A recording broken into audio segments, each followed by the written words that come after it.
మళ్ళీ అందరు కలిసి తెలుగు వృత్తాలలో 4 పద్య లక్షణాలు.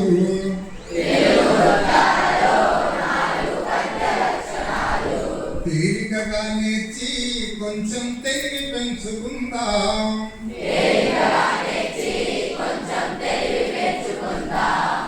ఉత్పలమాల పద్యములోన 4 పదాలుంటాయి.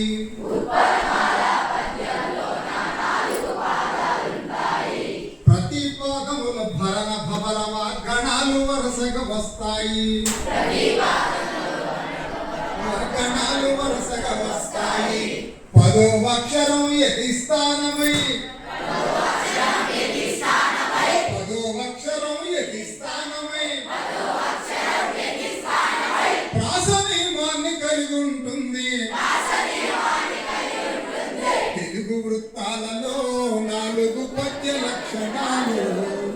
తేలికగా నేర్చి కొంచెం తెలివి పెంచుకుందాం. వరన్నా తేలికగా నేర్చి కొంచెం తెలివి పెంచుకుందాం. చంపకమాల పద్యంలోన 4 పాదాలుంటాయి.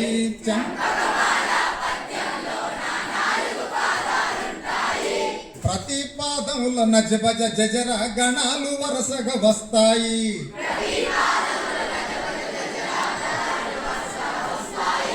11 అక్షరం యతి స్థానమై, 11 అక్షరం యతి స్థానమై ప్రాస నియమాన్ని కలిగి ఉంటుంది. తెలుగు వృత్తాలలో 4 పద్య లక్షణాలు. తేలికగా నేర్చి కొంచెం తెలివి పెంచుకుందాం. శార్దూలం పద్యములోన 4 పదాలుంటాయి.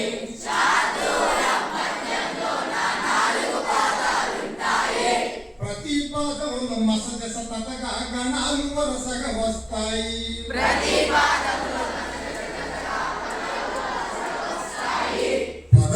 అక్షరం యతి స్థానమై, 13 అక్షరం యతి స్థానమై ప్రాస నియమాన్ని కలిగి ఉంటుంది.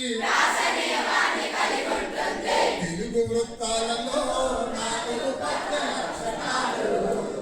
తేలికగా నేర్చి కొంచెం తెలివి పెంచుకుందాం. తేలికగా నేర్చి కొంచెం తెలివి పెంచుకుందాం. తేలికగా నేర్చి కొంచెం తెలివి పెంచుకుందాం. మత్తేభం పద్యంలోన 4 పాదాలుంటాయి.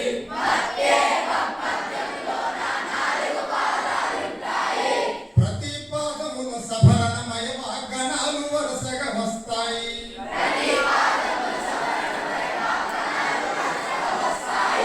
14 అక్షరం యతి స్థానమై, 14 అక్షరం యతి స్థానమై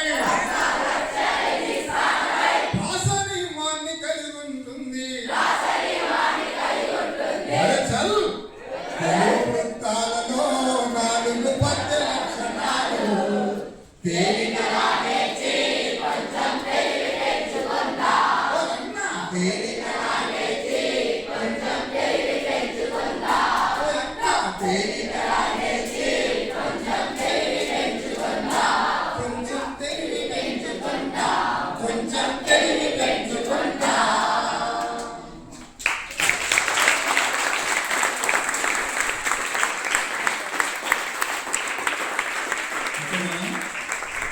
అందరూ ఎల్లుండి జరిగే పరీక్షలు తెలుగు నుంచి మొదలుకొని అన్ని పరీక్షలు మంచిగా రాయాలని, మంచి మార్కులతో మీరు 10వ తరగతి ఉత్తీర్ణులు కావాలని మనస్ఫూర్తిగా మీ అందరికీ శుభాశీస్సులు తెలియజేస్తూ